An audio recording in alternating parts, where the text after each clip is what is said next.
Can you tell us, related to this conversation with Syria, could you let us know who or what exactly is Bellingcat and why is it important for peace activists and or for people in general to know about Bellingcat?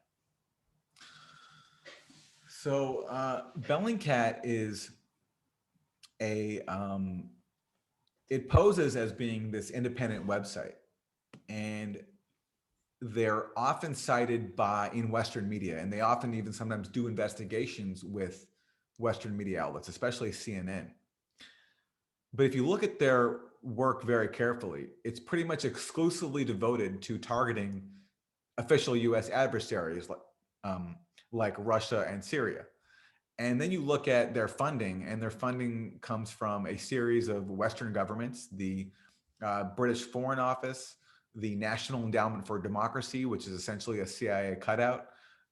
Also, they're also funded by the Dutch government, and then a series of foundations that I suspect have deeper, state ties than they let on. And so when the Western media, talks about Bellingcat, they don't mention that they're essentially a state-funded outlet. And so people just go along with this idea that they're this independent outlet, and then their claims are used to basically lodge allegations against official adversaries. And so they were recently very involved in this Navalny poisoning thing, where Russia was accused of poisoning Navalny, and Bellingcat came out with this long investigation. They said that proved that Russia was guilty of it. And then we learned quietly in the New York Times that 3 months before, the CIA and MI6 had supplied the same allegations that Bellingcat had ended up confirming 3 months later. And instead of raising suspicions like about these allegations, then like, okay, so what does it say that this state-funded outlet is quote unquote confirming allegations that these intelligence agencies were fueling 3 months ago? The Bellingcat article is treated as confirmation of the allegations, as if this is like independent corroboration.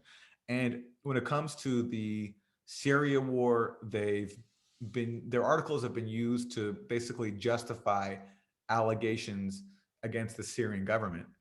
And they've done it through a bunch of means, including presenting, science that looks plausible, but I'm not a scientist, but scientists that I know, serious people like Ted Postel, the physicist from MIT, has shown their stuff to be ridiculous. And in the case of the story that I've been covering extensively, the OPCW's Syria cover-up scandal, Bellingcat has been used repeatedly to try to justify the allegations that Syria was guilty of a chemical attack in Douma in April 2018, and they've been used to dox and attack the OPCW veteran officials who alleged a cover-up of their own investigation. That these officials basically went to Douma in April 2018, uh, and they investigated.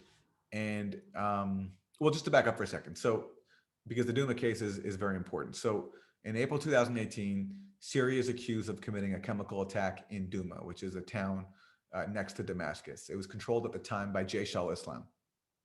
Superficially, the allegation didn't make sense because Syria was about to retake Douma. And so why then would they use chemical weapons knowing that that would invite US military intervention? But anyway, shortly after that, the US bombed Syria based on that allegation that Syria was guilty of a chemical attack. And then a year later, the OPCW put out a report basically backing up the allegation that Syria was guilty of a chemical weapons attack with chlorine.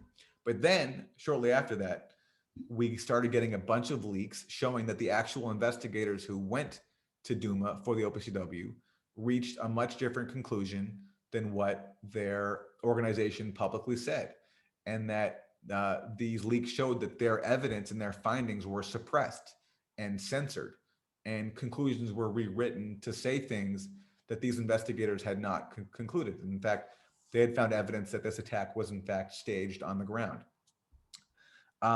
So Bellingcat in response has been used to basically try to undermine these whistleblowers and portray them as rogue actors who don't know what they're talking about and who are disgruntled and all this stuff. But their claims are ridiculous. And, this culminated recently in this dumb episode where they had this article that they put out that they claimed basically proved the whistleblowers wrong.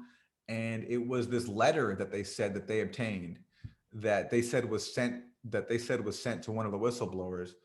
And they claimed that this letter, which purportedly came from the OPCW, undermined all the whistleblowers' claims. And the fact that it was never leaked suggests that these OPCW whistleblowers have concealed damning information. Well, we showed that this letter was essentially a hoax because the letter that they claimed was sent to one of the whistleblowers was never actually sent. We published the actual letter. And we also showed that the claims that this fake letter contained were ridiculous, that they were made arguments that were actually contradicted by the OPCW's own reports. So basically, Bellingcat has been used to launder disinformation, to taint and target official enemies, and then to go after anybody who challenges the allegations that Western states have made in the case of the OPCW. So that's what Bellingcat essentially is. And there's a leaked document from the UK Foreign Office which funds Bellingcat, and it said there's even a quote, and it's very funny. It says that Bellingcat was, quote, somewhat discredited because of its willingness to spread misinformation and propaganda on behalf of anyone willing to pay. That's maybe not an exact quote, but that's pretty much what it said. So even their own internal funders privately know that Bellingcat is essentially a scam operation. But it speaks to the power of U.S. state propaganda and the media, that they're treated as this independent outlet. And no matter how many times they get exposed for committing fraud and for being wrong, it just, the media keeps quoting them. But you go to the gray zone, you see many examples of where they've been wrong and where they've been used for a nefarious end.